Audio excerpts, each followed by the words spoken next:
must be the greatest. I told the world, I thought the God ever gave. The best ever. Welcome to the DL Boxing Podcast. I am your host, Coach D, along with co-host Bad Chaz and neighborhood hero Ryan Rios, where we talk about the sport you and I love, boxing. All right, guys. Well, welcome to episode 29. How are we feeling today, guys? Great, man. How are you guys doing today? Oh, I'm doing awesome, man. Yeah, man. I'm very excited today, man. I know we recently watched the movie Creed 3. Yes, great movie, man. What, did you guys feel the same way? Yeah, man. I want to watch it again. Right? It was actually one of the better boxing films in a long time. What do you think, Bad Chaz? Oh man, it was a treat, man. I couldn't wait to go in there and watch another boxing movie. Yeah, you know, man. we don't get them all the time, and when we do, not, man. It was a great one. It was a nice movie to watch. A lot of authentic boxing personalities in the movie, mixed in with the Hollywood drama. Really, really made it a really strong film, in my opinion. But guys, we have a special guest. He is part of the movie Creed 3, and boy, are we excited. Let me introduce him. Coming to us out of the Zoom corner, hailing from Las Vegas, Nevada, he is a military veteran, a trainer, a manager, advisor, filmmaker, and actor in the blockbuster film Creed 3. Ladies and gentlemen, Yahya McClain. Hey, what's up, fellas? What's up, man? Thanks for having me on the show, the DL Boxing Podcast. That's right, Yahya. Thank you so much for taking the time to be on the DL Boxing Podcast. How you doing this evening? Man, I am amazing. Oh, that's just loving life right now, brother. Oh, thank you so much again for making the time out. Well, let's get into the interview. Of course, let's talk boxing. We have boxing fans that watch our show. So let's give our boxing fans a little background about you, Yahya. Let's turn back the clock and take us through your journey of finding boxing and falling in love with the sport at the age of 10. Actually, I always said I fell in love with boxing at the age of 10. But I really think it was 8. I started boxing at 10. So when I was younger, I was very skinny. I've always been skinny. I never had muscles. And I was tall and lanky, and I had a big, beautiful, curly afro. And a lot of the guys used to try to talk because they didn't know that I could fight. So they would think they were bullying me. But then I would whoop their butt. And they would be talking junk. So when I'm whooping their butt, I start talking junk. Then I saw a guy on TV with a big old afro and people talking junk to him. And he started telling everybody how he was going to whoop them. And he started whooping everybody. And that was Muhammad Ali, the greatest of all time. Oh, yeah. Hey, there you go. There you go. Nice. And so that's how that's what got me interested in boxing. And a couple years later, my mother took me to the boxing gym, Howard Davis' boxing gym, Howard Davis Sr., the father of Howard Davis Jr., who was the gold medal in the 76 Olympics. And that was my first trainer, man. And boxing is my life. Beautiful, man. In one of your early pro bouts, Yahya, you fought against an opponent who had shot your older brother. Recount your motivation for that fight and how you overcame hand injuries in that fight to ultimately win the fight. So there's more to it than that he shot my brother. He beat me in the amateurs.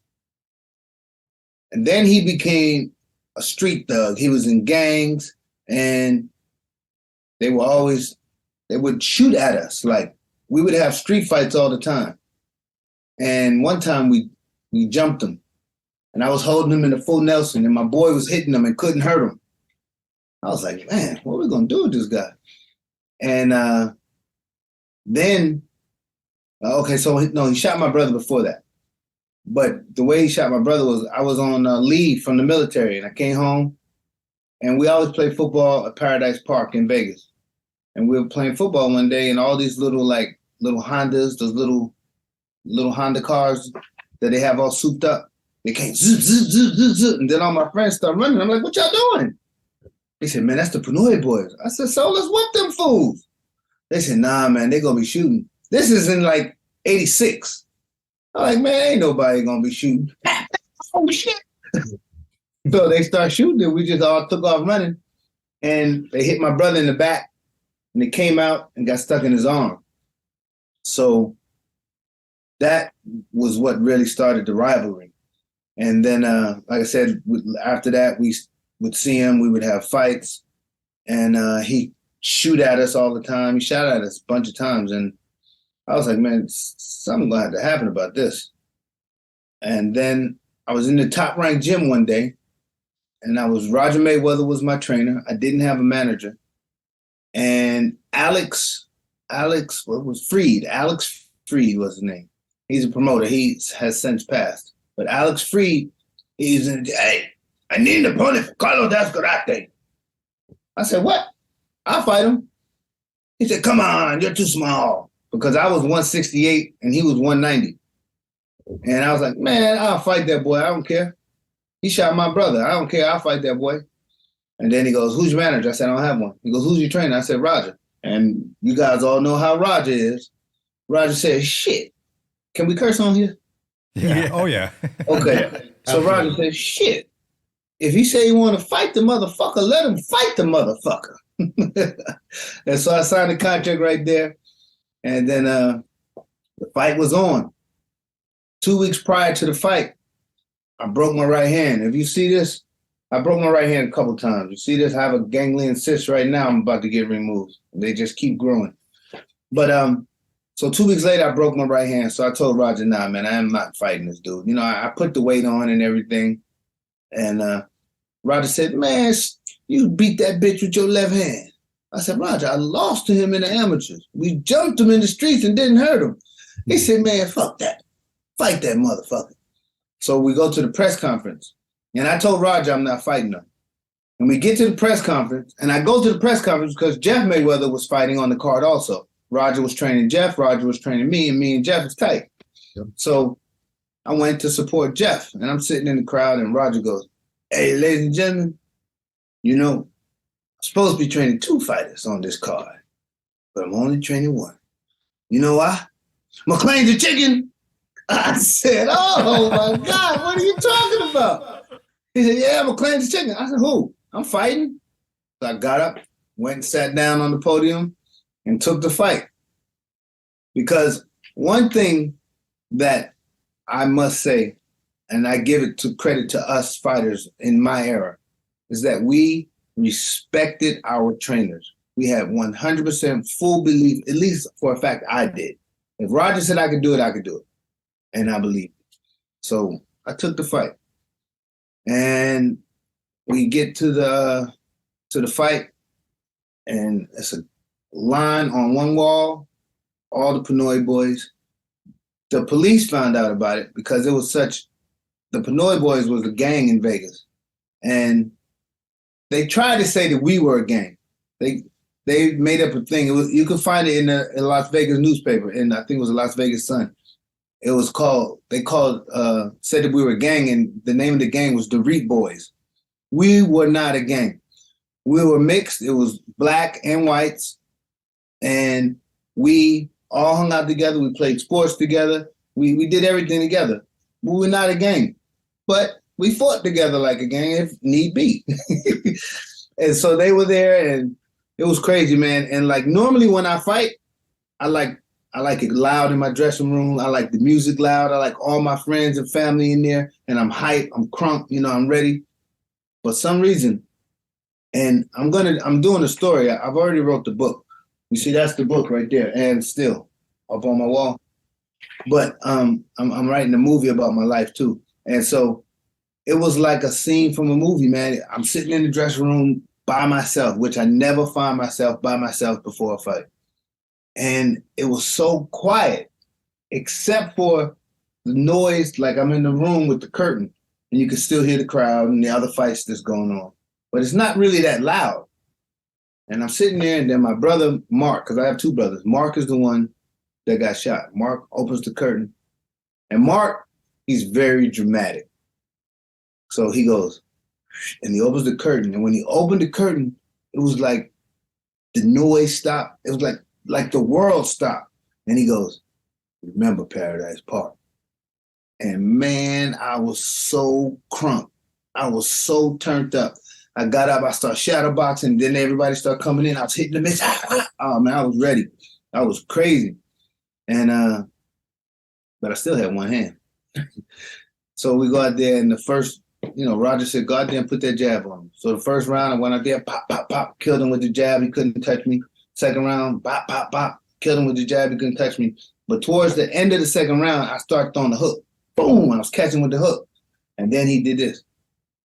Oh. Put his head down, broke my left hand. So I told Roger, man, you got to stop the fight. I'm not going back out there with no hand. He said, man, fuck that. You slapped that bitch to death. Oh, man. I said, damn, okay. I slapped that bitch to death for 2 more rounds, and I won the fight. Wow. Oh, my goodness. Yeah, what a fight, what a story, man. And, our thoughts and prayers go out to Roger, may he rest in peace. He was such a great fighter and a great coach. And, man, did he guide you to that win, right? I'm sure he helped you, get through that, giving you the advice, to slap him to death, right? And you got it done, man. That's awesome. You end up being a 2-time world champion boxer, Yahya. What would you think is your best memory of being in the boxing game as a fighter? My best memory of being in the game as a fighter. Yeah. I mean, it would have to be when I won the title the first time. It was in Johannesburg, South Africa, and I just had a breakup with the girlfriend, and we're not gonna say who she is, and no, it wasn't Layla, but she was a celebrity, and she's an actress, and I always believed that the best revenge is success. So I was determined to win this fight. Now, mind you, this fight was coming off a 2-year layoff. If you go to my box rec, you'll see a 2-year layoff because I think it was when I tore my rotator. Yeah, I tore my rotator cuff. And I was out for 2 years. And then I was with, I had new management, new promoter. I was with Arnie Rosenthal. Arnie Rosenthal got me signed to Cedric Kushner, who's no longer here either. Cedric Kushner has passed. But Cedric Kushner is from South Africa. So I don't know what his real intentions were, because 2 years off, my first fight back, you're going to give me a title fight, but it's in South Africa, and you're South African. I'm fighting a South African. Okay, I'll take it. So that was that had to be the fight. And because, like I said, I wanted to win the fight because I wanted to make sure that I succeeded. And that was like, the girlfriend thing was a small part of it. The main thing was I've always wanted to be a world champion my whole life. And my mother was very concerned with me going over there. So I told her, don't worry about a thing, Mom. And when I said that, I was like, oh, that's the song I'm going to come out to. So that's the song I walked out to. Don't worry about a thing. And I wanted to find a song that the locals would resonate with. And that was it. And it was perfect. And Peter Smith, he's a great guy. We talk now, and he actually moved over here after the fight. He moved to LA, and he's a great dude. But I didn't care. I didn't know who he was. I didn't know he was a great dude back then. My bad. I'm gonna turn it off. And so, it was the first round, man. First round, and he threw a jab, dropped that jab like a lot of fighters do, and my right hand was my best punch. So I timed it. Boom! First round knockout. Oh, man. Congratulations, man. That's dope. But you know what? As I was telling that story, I was thinking there was one other fight. Actually, there's 2 other fights. There's one other fight that really meant a lot to me because I fought Przemysław Salita. He's from Poland. And I think he had like 21-1 or 21-0, one of them. And he had Angelo Dundee in his corner. and we were in the Poconos. And I'm sitting in my dressing room, and I hear, my fighter doesn't go out first, that bum McClain goes out first. And I said, what? And when I heard that, I turned around, and when I turned, you hear the sound, you just turn toward the sound. Now, I had been in this dressing room for hours already and didn't realize I could see through the curtain. But when he said that, I could see through the curtain. And what did I see? Fremislav Salita throwing a heart, and I heard the mitts. He throwing a jab. Boom! Dropping it. Boom! Dropping it. I said, okay, I'll go out first. I'll be the bum. I'll go out first. And so the first round, I went out there, and I did like this, gave him my face so he could, boom! And he did that and dropped his hand. I said, okay. Did it again. Threw that jab. Yeah! Boom! Got him. Good night. Yeah. Yeah, so knocked him out. And then the other fight was probably my toughest fight. And I won the WBC Continental belt. And I'm not going to throw anybody under the bus, even though he's a piece of shit. My manager at the time was a piece of shit. And he allowed them to make me fight 28 days after I won the WBC Continental belt. 28 days after that. Who does that? Who defends the belt 28 days later? Nobody. Not even a whole month. I mean, everything I'm telling you is facts. You can look it up on my box rec. Yeah. And I'm talking about Egerton Marcus. Now, Egerton Marcus is from Ghana. He's Lennox Lewis, like one of Lennox Lewis' best friends and sparring partners. He's an Olympian. He was undefeated. I mean, he had lost to Henry Maskey before that. But he was a bad, bad dude, and he hit hard. And we fought on Tuesday night fights in Flint, Michigan. We were the co-main, Chris Bird, and I don't remember who else he fought. Chris Bird was the main event. And man, in the first round, that man hit me, and I was on the ropes, and he hit me, and I went back like this, and it's like he climbed up. Boom! Boom! And hit me 2 more times, and I was out like a Jesus piece. Right. I thought it was over, and then I heard the ref counting 7, 8. I just got this belt. And I jumped up. Wow. I did like, what's your boy? The Tyson Fury, huh? And I jumped up, and, the man hit so hard. Every punch hurt. So even when I got up, I was running, trying to stay away from him as much as I could for the 3-4 rounds. And then I started getting it back together, and I started landing my punches. But every time he touched me, it hurt. But I started landing my combinations, and then I dropped him. And then I dropped him again. They called it a slip, but I knew I hurt him. And then I think it was the 9th round. It was like TV, man. We both hit each other and were bent over and like this. And when I came back up, he was still bent over. I said, oh, yeah. Went crazy on him. I still didn't get him out of there. And then so the fight's over. I dropped him a couple times, and, I definitely won the fight. But he was promoted by the Duvas. Mm-hmm. He was trained by a Duva, I believe. Mm-hmm. And they called the fight a draw. And so as they are announcing it, Egerton Marcus was dehydrated, or I don't know what it was, but he collapsed, and they took him out on a stretcher. But how you leave the ring on a stretcher and it's a draw? And It was my belt to begin with. Wow. But here's what's ironic. So years later, I'm married to Layla. We're going over to China to fight. And Lou Duva is on the plane sitting next to me. And now I'm not a fighter anymore. I'm a promoter. I'm a manager. I have fighters. We're on the same level now. And so I tell him, I said, man, let me ask you something. He goes, what's that? What's that?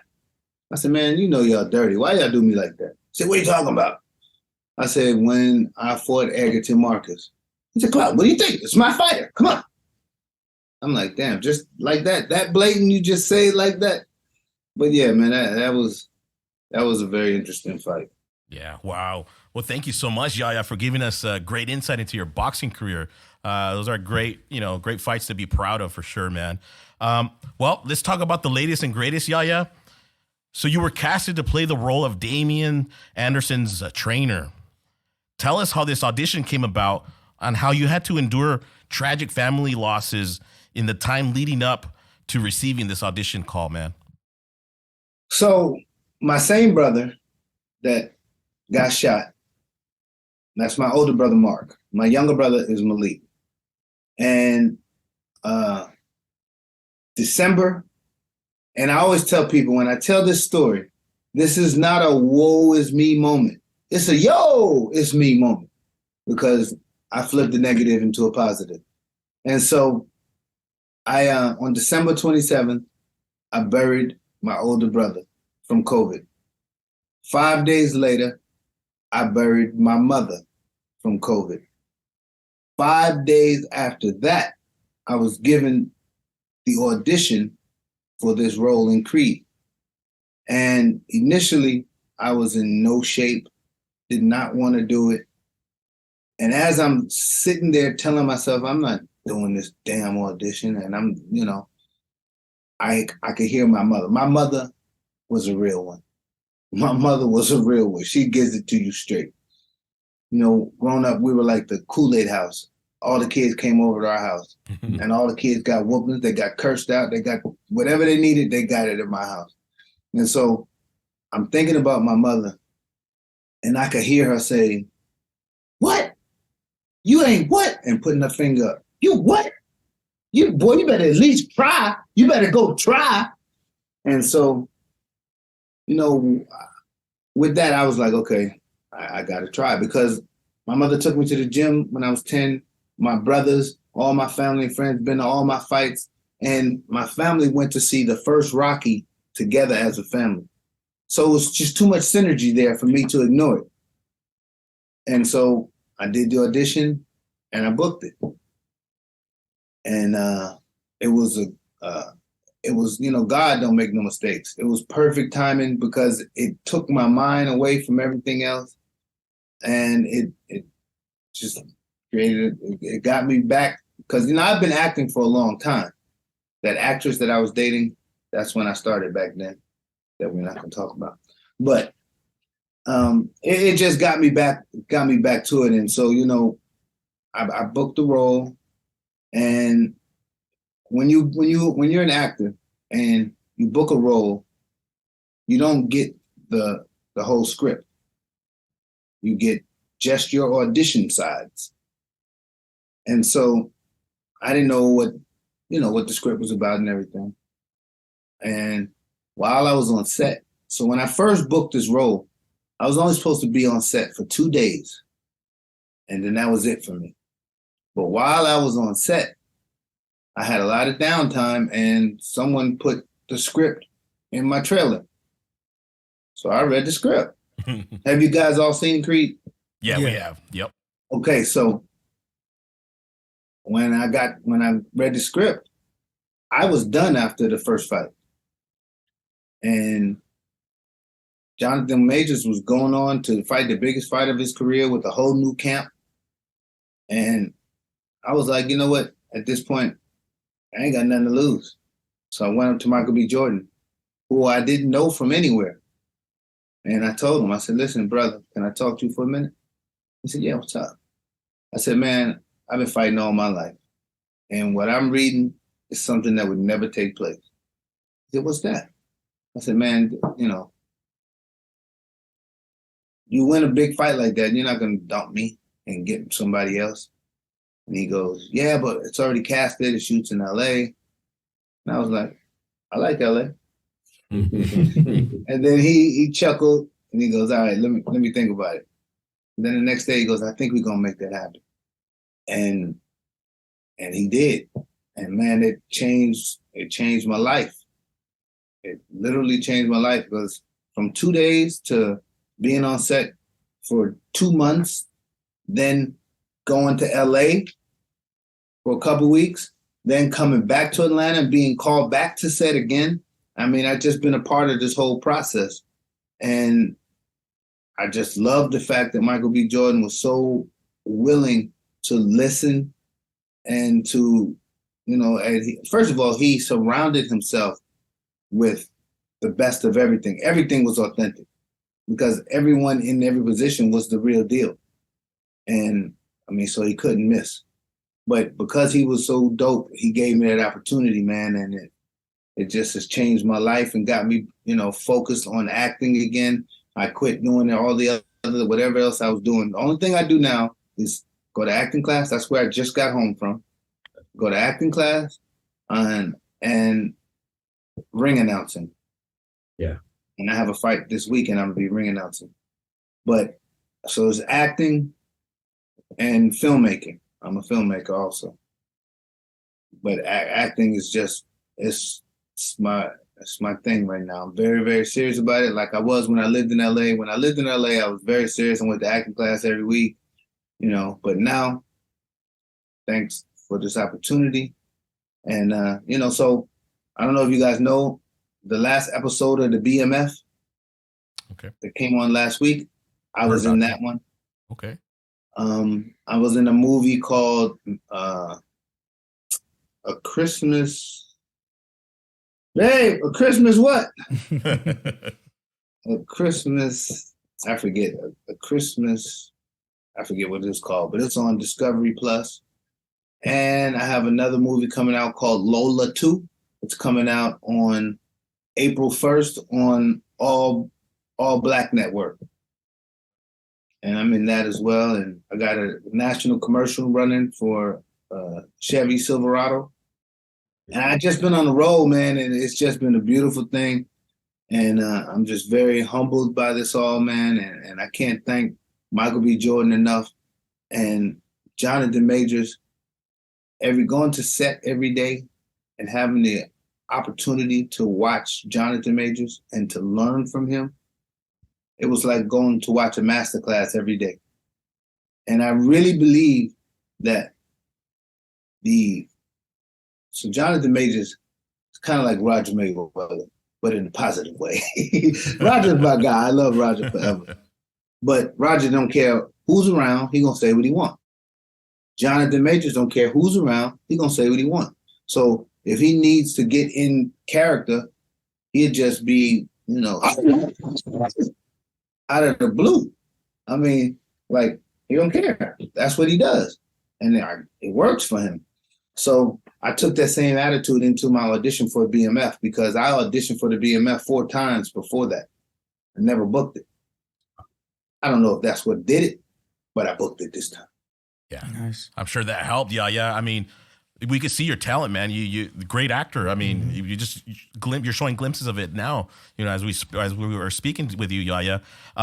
That is fantastic, and it just made sense to bring that to Michael B. Jordan's attention, right? Like after a big win, they wouldn't change, camp. They would stick. So props to you on that. That just made the movie that much more authentic. You know what I'm saying? So that was great. That was great, man. With that said, Yahya, I'm going to pass it over to Bad Chaz for further questions. Hey, Yahya, thanks for coming on the show, man. And it's a real treat and pleasure to meet you. Can't wait to learn more about you, man. I've read a little bit about your book, but I'll bring that up here on my next question. But talking about the movie Creed, what was it like, and what were some of the things behind the scenes that we didn't get to see in the movie? Working with some of the best professional fighters that are active today, and some of the the best actors today. What was that experience like for you? Man, it was amazing, man. It was incredible, like on so many different levels. Like I said, I'm a ring announcer. I've been doing it for like 5 years now, but that's still new, considering Jimmy Lennon Jr., who was there, right? David Diamante, who was there, and David and I had developed a friendship. And on set, we would sit out and we both smoked cigars. So we'd sit out on set, smoke cigars, and we'd just talk about ring announcing. And he'll give me some history on how he got started and why he got started. And, it was just so many people around. Stitch Duran. I mean, it man, it was, for one, I know all these guys already from boxing, but to be on such a huge film with them and to get to kick it with them, we eating dinner every day. I mean, it was just so beautiful, man. It was such a freaking wonderful experience.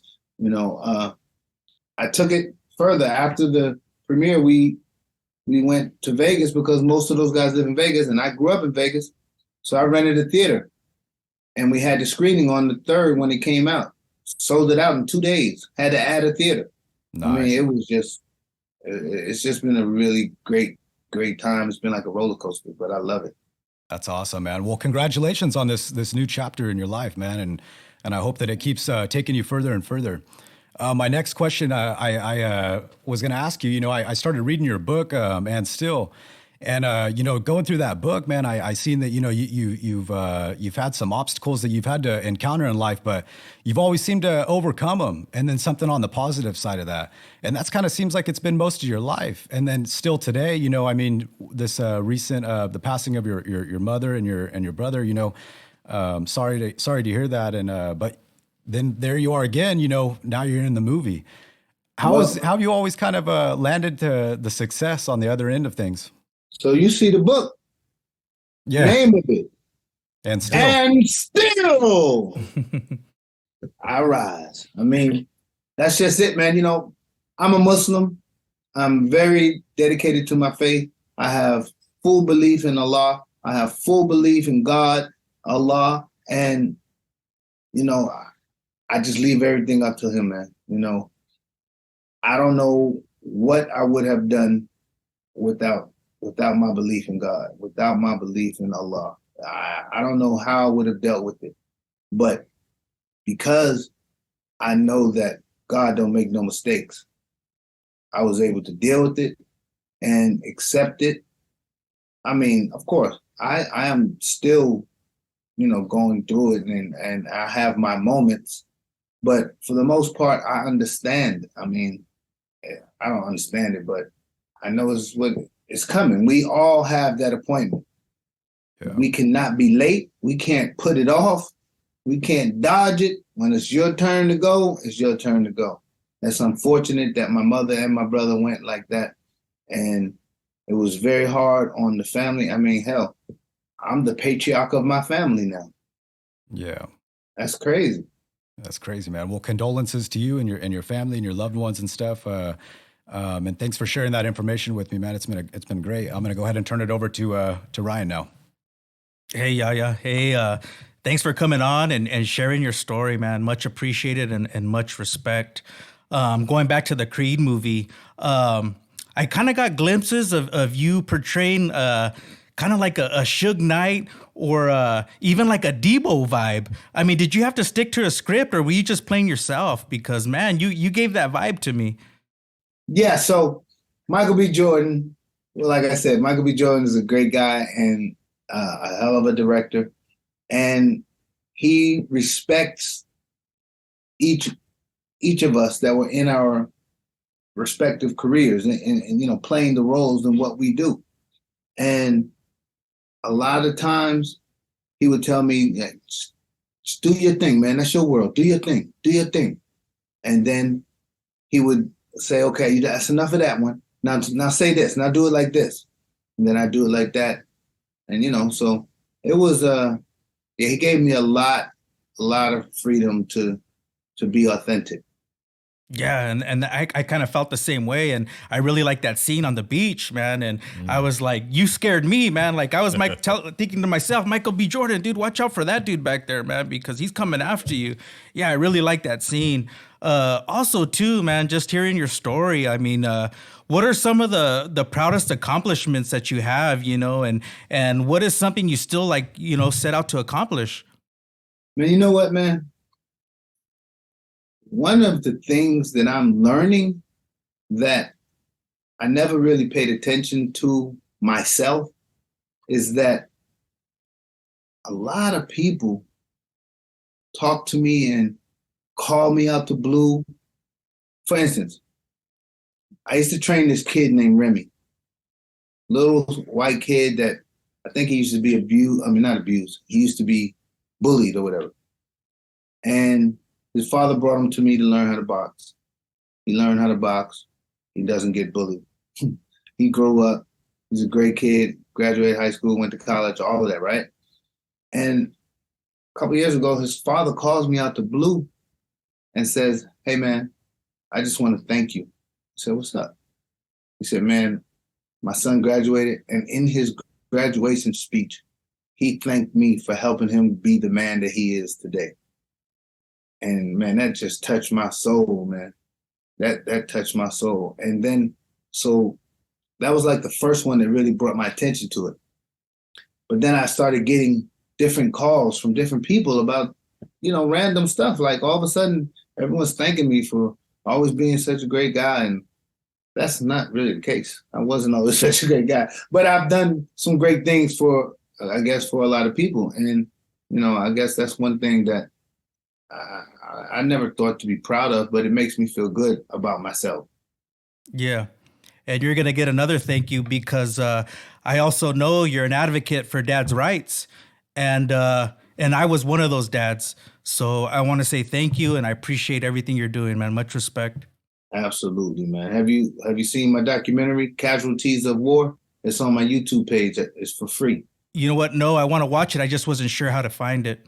Yes, go to my YouTube page, Yahya McClain, and it's right there, or Yah Filmworks. Yeah, I'll definitely be tuning in. Because parental alienation is so real, man, and there are far more fathers that want to be in their children's lives than fathers that don't. And I don't care how they try to make it seem.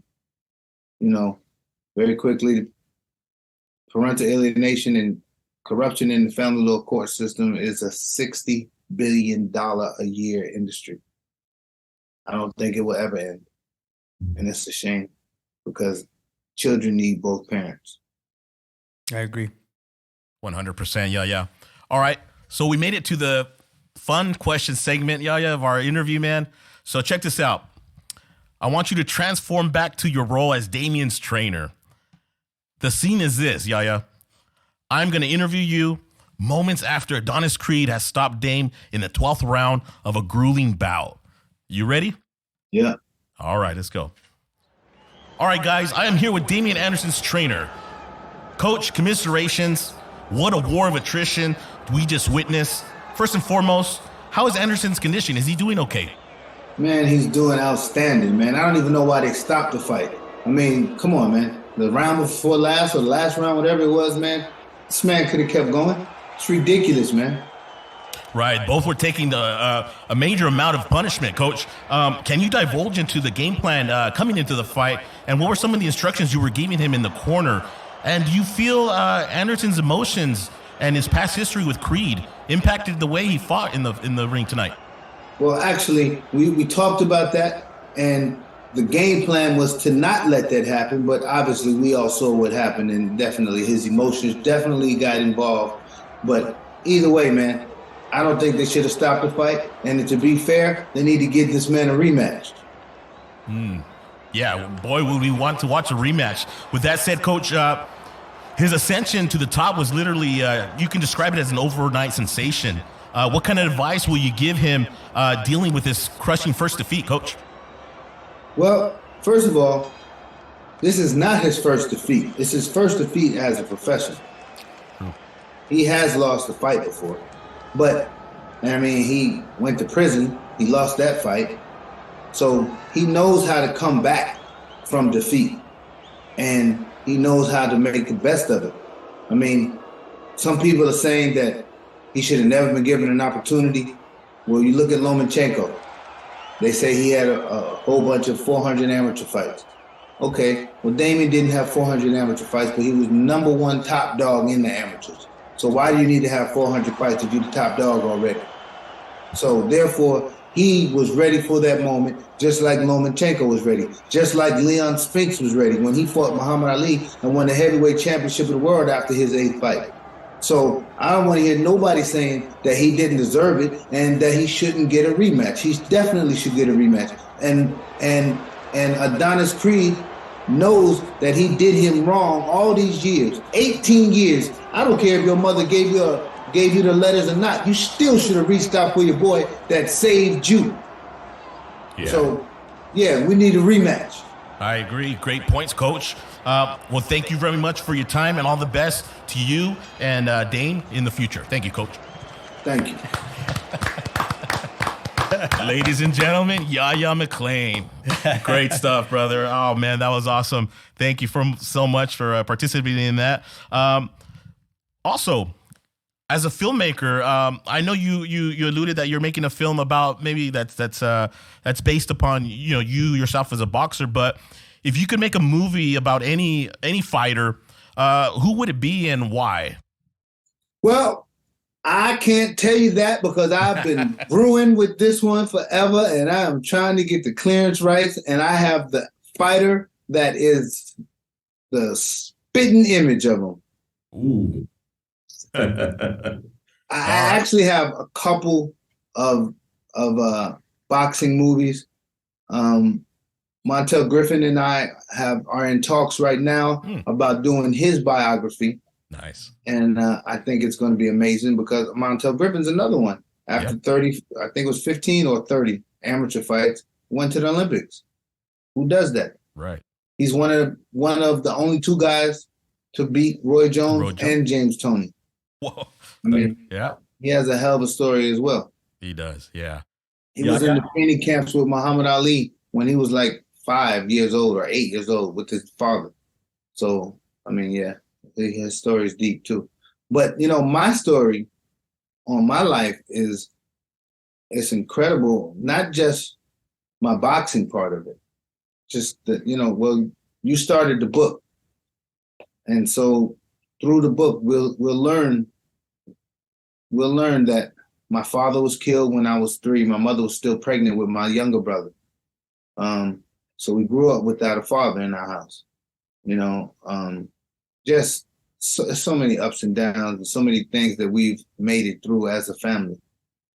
So it's going to be a great story, man. And I mean, yeah, it's going to be. Yeah, we can't wait, Yahya. Let's keep the fun questions rolling. Bat Jazz. Hey, Yahya, man, I'm just, like you said about your book, I can't wait to watch the film, but I'm not much of a book reader, but man, your book has me going and going each day. Like I'll take 5 or 10 minutes out of my time. I got 2 little ones running around, so if I make it to my room, I'm going to, if it's only 5 or 10 minutes, I want to read about your next story or your next fight, that you encountered in your life, man. So. Well, give me a few, and you won't have to read it. You'll have the audio version. Oh, nice. Yeah, I can't wait, man. When did you say it was supposed to come out? Say again? Did you have a date for it when it was supposed to be? No, I don't have a date for it. Okay. I'm just now getting ready to shoot. I'm going to Vegas because Jeff Mayweather did the foreword. I'm going to record him. I'm going to get him doing the foreword again when I go to Vegas in April. And we're just getting the ball rolling on it. Nice. So I had a question. If you get to do another Creed movie when the next one comes out, which professional fighter that hasn't been in the movie yet would you like to see in the movie? Well, I'm looking for a rematch. I don't want to see nobody else. I want a rematch. Nice. After our rematch, then we can talk about it. Nice. I don't know who. I mean, there's so many fighters out there. Okay. I don't know. Well, we'll see what happens. Yeah. I know women's boxing is big right now, and a lot of new fans only know about Claressa Shields. How would a fight between Layla Ali and Claressa Shields have played out, in your opinion? So, I'm going to stick to it. Now, we all know Layla and I got divorced. It wasn't a pretty divorce, and we haven't spoken to each other since then. I have no ill will toward her, but I'm not rooting for her. I'm not, saying, oh, because I trained her or because we were married. I'm not saying any of that. I am stating what I believe to be the facts, and that is Layla Ali will beat Claressa Shields easy because Claressa Shields is too small. Layla has fast hands and she hits hard, and Claressa don't have no power. And that ain't gonna work. She can't walk to Layla. Mm-mm. There, you heard it from Clarissa Shields is she's dope. I mean, she is dope. She's the only fighter, male or female, to win 2 golds. Right. 2 gold medals. I mean, she is doing some phenomenal things. Matter of fact, the movie Lola 2 that I was talking about, she's in it. That's right. Mm-hmm. Fantastic. Well, you heard it from the expert there, man. Laila Ali would beat Clarissa Shields. I'm in agreement, Yahya. I think same here. that is the likely scenario. Before I let you go, I know this March 18th, you're going to be the ring announcer for the ATL All-Star Slugfest. Quickly, if you could tell us how you got into being a ring announcer, and what tips would you give someone today trying to do the same? Well, from my experience with Creed and how my role got expanded and how I did the audition and everything that I've gone through, it just made me realize, because my mother was healthy, my brother was healthy. It wasn't like I was expecting either one of them. No one ever is expecting their family to die, but it happened so all of a sudden that it just is such a reminder that life is too short to not do what you want, to go for yours. So whatever it is that you want to do, go for yours. And with YouTube, you can learn how to do anything. When I proposed to my wife, I wrote a poem, and in the poem, it goes, I say, if whatever you want, I'll buy it. If I can't afford it, I'll work harder so that I can. If it's broke, I'll fix it. If I don't know how, I'll look it up on YouTube and learn how to fix whatever, because I want to be your everything, man. So, I mean, really, there's no excuse. There's no excuse. Go out, seek the knowledge in whatever it is that you want to do, and get around your team, your family, your supporters, your friends, whoever it is. And if you don't have any, look out for some. Go to Facebook. Somebody else has something in common with you. And learn what you need to do and go for it, because life is too short, man. Yeah. Life is too short. But there was another part of that question. What was the other part? About the ring announcer, what tips would you give someone wanting to be, Well, that would be my tip mainly, is to just go for yours. Main thing. But there was something else you asked me. You being a ring announcer, was it something that you've always been good at, or wanted to do? Oh, how I became a ring announcer. Yeah. So it's something I've always thought about. And even when I was promoting, at one of my fights I promoted, something happened to the ring announcer. And I didn't do it, but I told my boy, I had my boy T Wade, and he jumped up in there, and he was nervous, but he did it for me. And at that moment, I was thinking about it, like, man, I could do a ring announcer. And I've always thought about it. But about 5 years ago, I was at a show in Macon, Georgia, and a guy named Ernest Butts, he was promoting a show, and Ernest is my guy. He's a good guy, but he has a very country accent. And so he didn't have a ring announcer, so he was starting the fight. But I was like, huh? What are you saying? And so I went over to him. I was like, hey, listen, man. I said, come here. I said, let me do that for you, bro. I'll do it for you. You ain't got to pay me nothing. I'll just do it for you. I said, you got a lot to do, man. You're promoting. You got your son fighting. Just go ahead. I got this. So he let me do it. And the crowd loved me. I loved it. It was awesome. And everyone started coming up to me telling me, man, that was great, man. How long you been doing this? And it was my first time. So I just fell in love with it, man. And it was a way for me to be in the fights without being in the fight. Yeah. Sometimes the smaller shows, they say, oh, you don't have to come to the weigh-in. No, I go to the weigh-in. I go to the weigh-in. I get all my information from the fighters. I talk to them so I can, I want to know how they like to be introduced. I want to hear it from them. So I do that. And it's just been, I love it. I really genuinely love it. And I want bigger shows. Of course I want the bigger shows. Yeah. Yeah, definitely. Yeah. I love the work ethic. I love how detailed you are. Like you just described, going to the weigh-ins, you know, getting all the information, how they like, you know, their name set and everything. That just goes to show your professionalism, 100%, man. And I guess it's funny. Michael Buffer. Mhm. Of course, everyone knows Michael Buffer. Yeah. And his famous saying, "Let's get ready to rumble." So when I was married to Layla, we were building her website or my website, one of the two. And I had "Let's Get Ready to Rumble" on the opening of the website. I was sued for $25,000. Oh, man. And I was able to negotiate down, I forgot, like 8,000 or something like that. I was able to negotiate down. But the point is, I was sued by Michael Buffer for using his phrase. And he has that. Everyone has their own phrase. Yeah. You know, David Diamante, "The fight starts now." Jimmy Lennon Jr., "It's showtime." You know, everybody has their own thing. So, of course, I came up with mine. And patent pending, if you use it, I'll sue. You learned that.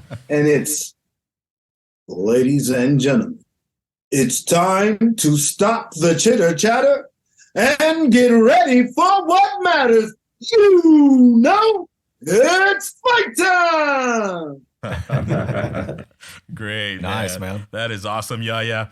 Fantastic. Well, thank you so much for your time, Yahya. Is there any last words that you'd like to say to the boxing fans or everybody around the world watching this? Yes, I want to say this to everyone around the world. I am a former two-time world champion boxer. And I am an actor. So any boxing movie made anywhere in the world, I want in. Now, let's step outside of boxing, because I've been acting since 1993. My first role was on LL Cool J's TV show In the House. And I'm very serious about my acting. I'm dedicated. I go to acting class at least once a week, but I'm going twice a week. And anybody involved in film that is looking for an actor, a good-looking, charismatic brother like myself, contact my manager, Laura Palace of Palace Management in LA, or my agent, Misty Houghton of Houghton Talent here in Atlanta. Please do. Follow me on Yahya McClain on everything, or on Instagram is Yahya McClain SR for senior. But yeah, man, that's it. You know, anything else I want to say? Keep your hands up and stay on your feet. 100%. Ladies and gentlemen, Yahya McClain, thank you so much for Thank taking you. the time out. And with that, we'll sign off, and you have a great night, Yahya. I appreciate it, man. Thank you very much. Oh, one more thing. Yeah. Anybody that's interested in making movies, holla at your boy. I'm trying to get it in, man. I'm going for everything, man. Life is too short. Do it now. All right, guys, well, it's time to recap the fights that happened last weekend. Let's start off with Showdown at the Shrine, the fights in San Antonio. We want to send our congratulations to Mayra Rodriguez as she recorded her first professional victory. Quite a feat, guys. You know, as we know, she had lost her first fight. We had her on our show, and she regrouped, trained harder, and got that victory, man. Not many could say they have a professional victory under their belt, right? Right. Yeah. So, Mayra Rodriguez, congratulations. Congratulations, Mayra. Also on that card was Daniel Cortez. He was also on our show. Great kid, improving fight by fight. He earned a stoppage victory. So congratulations, Daniel Cortez, on that victory. Congrats, Daniel. man. All right, guys, let's move along to the fights that were in Jalisco, Mexico, and that featured 2/3 of the Vargas dynasty. Amado Vargas recorded a stoppage win, remaining undefeated. So, Amado, congratulations on your win. Congrats, bro. And also on that card was his older brother, Fernando Vargas Jr. He also recorded a stoppage victory. So, Fernando Vargas Jr., congratulations. bro. Congrats. All right, guys. Well, let's recap the fights out of the zone, guys. In England, we had Diego Pacheco headlining, earning a 4th-round TKO over Jack Cullen. Neighborhood hero Ryan Rios. Diego Pacheco did his thing, man. How'd you think? What do you Man, think I about was him? very impressed, man, and I was a little worried for him just for the fact that he was going, over there to enemy territory, and like I said, man, he better start out fast, and he did, man, Right. and dude, he looked exceptional, man. The moment didn't get to him, dude, and he's ready for that big stage, man, because dude, he went in there blazing, man. He did. He looked good. Bad Chaz finished off his opponent, didn't let him off the hook, and just got him out of there once he saw that Cullen was hurt. Right? Yeah, man, he landed a beautiful liver shot. But I mean, he had great punch selection, throughout the 4 rounds of that fight until he took him out of there. I think he did great. I can't wait to see what he does next. Yeah. Yeah, absolutely. Congratulations, Diego Pacheco, on your victory. All right, guys, that takes us to the main event on Showtime. Tszyu fighting in Australia, taking on the former champion, Tony Harrison. He scores an impressive technical knockout in round number 9, guys. Bad Chaz. Tszyu just looked poised, Yep. composed, his hands up at all times, and just took his time and broke down Tony Harrison. Is that what you saw? Oh man, I seen that, and I seen that he had the pop, he had the power. He took the fight to him, kept his hands up. Great stamina for the entire Right. fight. Harrison didn't belong in there with him. You know what I mean? He got him out of the way, and just worked him, just kept working him the entire fight. Yeah, beautiful ending to that fight. Neighborhood hero Ryan Rios. He like Bad Chaz said, he took his time. He didn't make any mistakes. He learned from his prior fight where he got knocked down. This one, he was in control at all times, really dismantling the former champion in Harrison. Are you more excited now to see Tszyu challenge the undisputed champion Charlo now? Yeah, more than ever, man, because the performance Tim put on, dude, it was like he's unbeatable now. Right. You know what I mean? And I remember we talked to Brother Tom. Brother Tom went to the fight, and he was just saying how good Tim got. Yeah. He's like, dude, coming back from California, man, he's just a different, breed now. And man, he showed it in the ring, Right. dude, and I was thoroughly impressed, man, and just excited for him. And I want to see this fight even more now. Exactly. That's what he did. All right, guys. Well, it's Fight Week. All right, guys. This week we have a card from by DAZN from Long Beach, California. On the co-feature, we have Jojo Diaz fighting Mercito Gesta in a 12-round bout. Neighborhood hero Ryan Rios. They both similar records. Yeah, very similar. And it could be a neck and neck type of fight. What do you think, man? You know what? I'm a big JoJo fan, Yeah. and you guys all know, again, I'm biased. So I think this is just a bounce back fight for JoJo. Yeah. I think he looks impressive, and I think he gets the early knockout. Yeah, I think so too. Bad Chaz, Mercito Gesta was once touted as an opponent for Ryan Garcia. But of course, that fight fell through because, well, he went straight to tank, right? Right. Mercito Gesta is a big opportunity for him. What do you think he'll need to capitalize on this opportunity? You know what? Just use the ring. You know what I mean? Don't stay in one spot, and just keep using that jab. And just hopefully he did his part on as his camp, so that stamina is not an issue. Right. Well said. And so we look forward to that fight. It should be a good one. All right, guys. The main event of that card, we have the return of Gilberto Zurdo Ramirez. He will take on the tough and rugged Gabriel Rosado over 12 rounds. Zurdo Ramirez, 44-1, 30 knockouts. Gabriel Rosado, 26 wins, 16 defeats, 1 draw, 15 KOs. Rosado coming off of 3 losses, neighborhood hero Ryan Rios. And Zurdo Ramirez also coming off a big loss to Bivol. What do you expect in this fight? You know what? Again, I like Gabe Rosado, man. I've been a big fan of him for a while, but again, I just think it's a bounce back fight for Zurdo. But again, dude, it's just a fight that I'm looking forward to seeing. I know they both bang, they both go in there to fight, but I think Rosado's just up against it, man. Oh yeah, he is, man. We got a chance to see Zurdo up close at the Brick House. Bad Chaz, tall fighter, right? Yeah. It looks like he's gonna use that length to his advantage, and he should be able to deal with Rosado, right? What do you think? Yeah, I would agree. I think I'm a big fan of Rosado. You know what I mean? Yeah, I always we are. like to watch his fights and stuff. He's just probably one of the biggest underdog names in boxing, He is, they use him a lot. This is a perfect fight for both of them. But I feel like Zurdo, he's probably going to have the reach, and he's probably going to do a lot of jabbing to the head. Of Rosado. I've seen Rosado. He kind of gets hit a lot in the head sometimes and stuff. Right. That's probably his biggest weakness and his the Zurdo's biggest advantage over him. I'm expecting to kind of see that during the fight. Yeah, we're expecting Zurdo to get back on track in this fight on the winning column and see what the future brings. But don't miss Gilberto Zurdo Ramirez against Gabriel Rosado on DAZN. All right, guys. Well, that concludes our podcast. We want to say again, thank you and a shout out to Yahya McClain. Yes. For all the, for his time and for all the information that he gave us. It was truly epic. Yeah. Anybody we want to shout out, guys? Oh yeah, just Yahya. That was a great experience, man. Just thanks for coming on the show and good luck on your film. Yeah. Neighborhood Hero Ryan Rios. Yeah, I'd like to give a shout out to one of my boys, Ruben Lopez. He's another Strathmore stud, just a Strathmore legend. I got to chat with him a little bit today, and he just has a new outlook, on life. Yeah. He's one of our supporters, one of our fans, awesome. Thank you. And just super inspiring, man. He got me thinking today, and I just want to say thank you, Ruben, for that chat today. Yeah.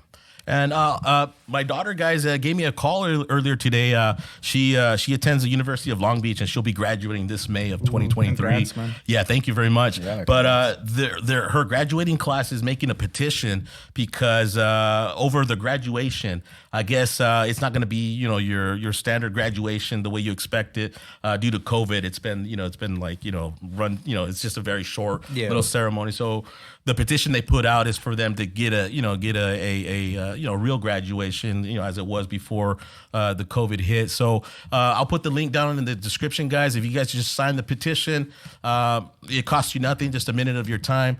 And if it does ask you to donate, just hit no thanks. In the comments, guys, just say the DL Boxing Podcast sent you guys. We greatly appreciate that. All right, guys, with that said, I am Coach D, along with co-host Bad Chaz and neighborhood hero Ryan Rios, and we're out, guys.